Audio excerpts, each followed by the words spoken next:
Hello, my name is Lisa Shea, and this video provides instructions for creating a medieval illustrated style letter P. I had originally done this as part of a Blackstone Valley Art Association Saturday morning session, and the audio unfortunately got destroyed from that session.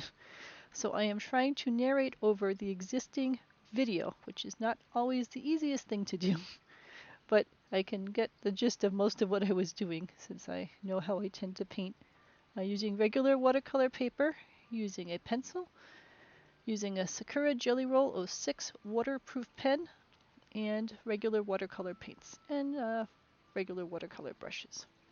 So what I'm going to do first is sketch out the basis of the letter P in pencil. And the P has a vertical pillar on it, and then the only other part is the swooping half circle of the P. But it's a little tricky to get it to look just the way that I want it. So you'll see here the reason that it's good to do these things in pencil first, because I will draw and then erase a little and draw and erase a little until I get the proportions that I want. And it's not that I'm trying to get this to be absolutely Photoshop perfect, because if I wanted to do something to that level of perfection, I'd just use Photoshop. But I have something in my head that I'm trying to create, and sometimes it takes a couple runs at it to be able to see exactly how I want to create this on the piece of paper.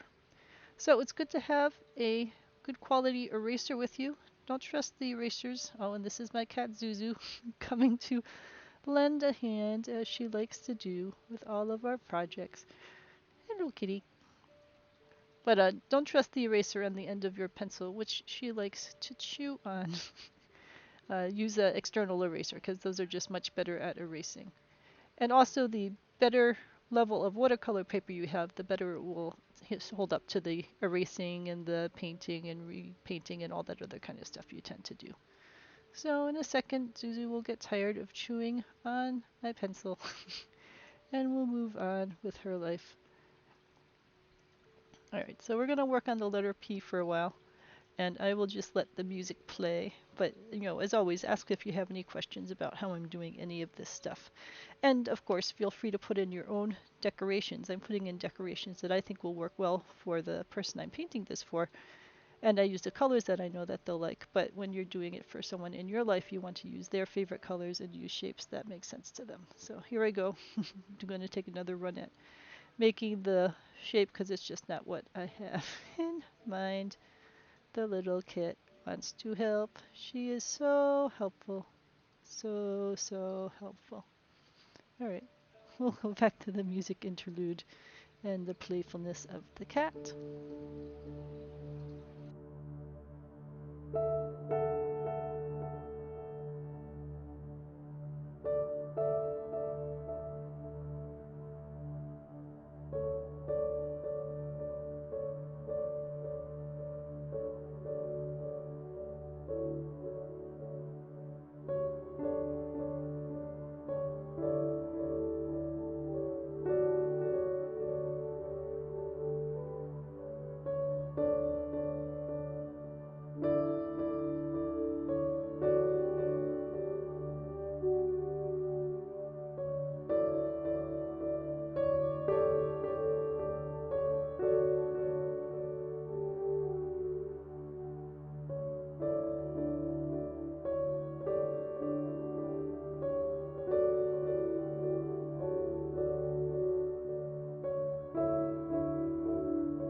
So the next part here is going to be adding the ink. So we're going to be drawing over the pencil lines with ink. This is a Sakura Jelly Roll 06 pen that I happen to be using, but the only important part is that it is waterproof ink, so you can use any kind of waterproof ink pen that you have.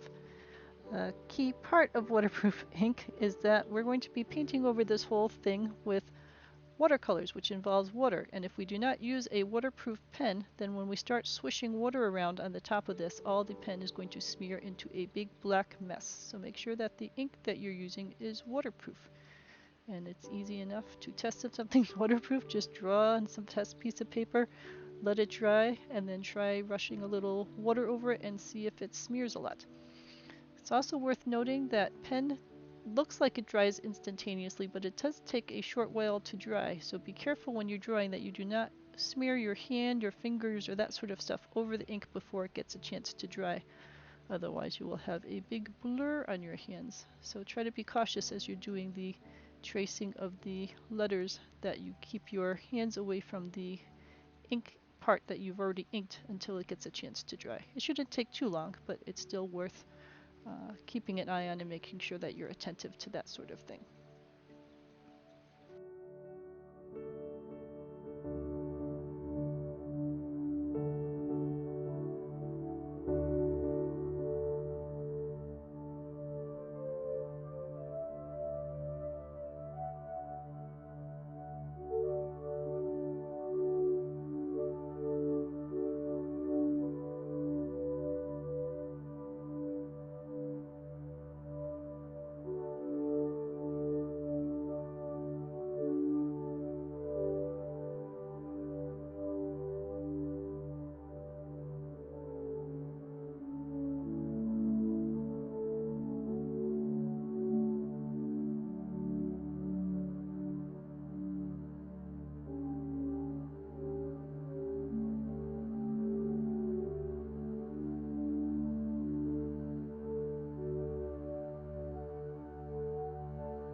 Alright, so now that the pen is on, and give the pen a few moments to dry, now we can start with the painting. So of course choose whatever colors work well. You can choose the favorite colors of the person that you're going to give this to. Think about which colors work well together, and that provides some contrast between the two of them. And think about the different shapes in here. You generally don't want 80,000 different colors because that creates a cacophony for the eye to try to take in. But settle on a couple of key colors that go together well and that represent the different kinds of shapes you have in here. And then make sure that when you're working on adjacent areas, so like this outer trim area and then the inner trim area, make sure you give each section time to dry before you start working on an adjacent section. Because if we painted this brown area in and then that was still all wet and then we tried to paint the next section that was touching it, then anywhere that the two sections touch, the water would all blend into each other and you'd end up with a giant muddy mess, which is not what we're aiming for. So paint this layer in, give it a chance to dry, and then paint any layers that are touching it. And in the meantime, you can go on and work on other sections which are not directly touching because they won't cause a problem for the colors merging into each other. And I will also comment that watercolors dry lighter than they go on. So if you put on a layer and then it doesn't look like it's quite dark enough, then give it a chance to dry and then go ahead and put a second layer on top of it, and that will help raise the saturation and darken it out a bit.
Alright, I will note here that you can see that the yellow area is still wet, but I'm going to go ahead and work on the ovals because I didn't want people to have to sit around and wait because I was doing this original video live. And because I put in this next set of oval colors while the yellow is still wet, you will see that the inside color does touch the outside color and that they merge together and start to flow. So this is an example of what happens if you do not wait for one of the colors to dry before you start working on an adjacent color.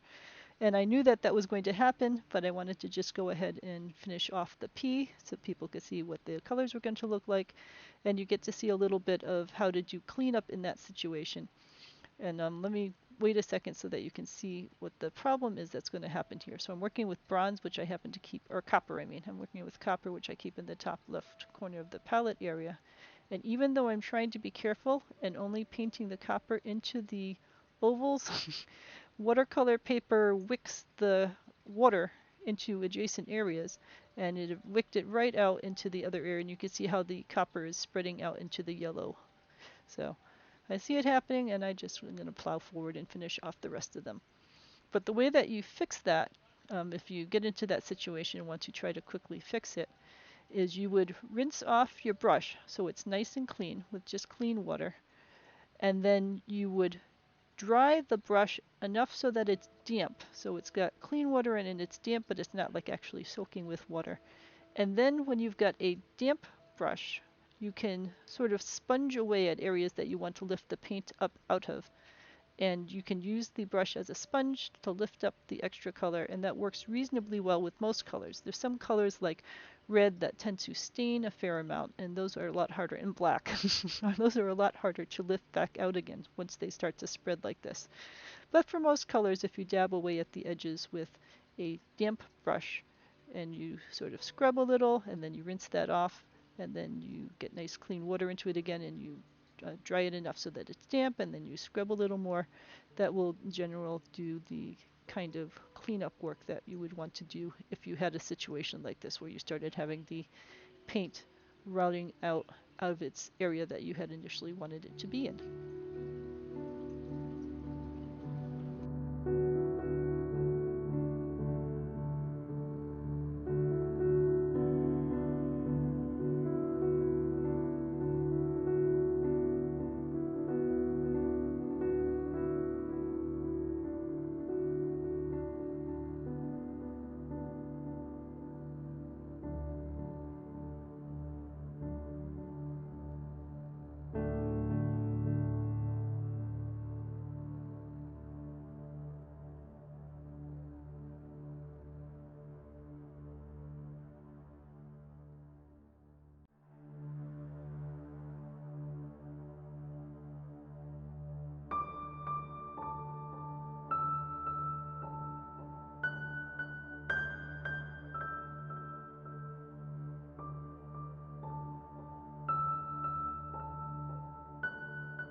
Alright, so now we're at the stage of signing it. It's a good idea to always sign your work, even if you do some sort of a flourish or something like that. And the piece is set. So again, in this particular case, I did the insides quickly and it blurred a little, but that's alright. In general, you draw it with pencil. When it's ready with pencil, you trace it with a waterproof pen, and then you paint on the design in watercolors. So let me know if you have any questions.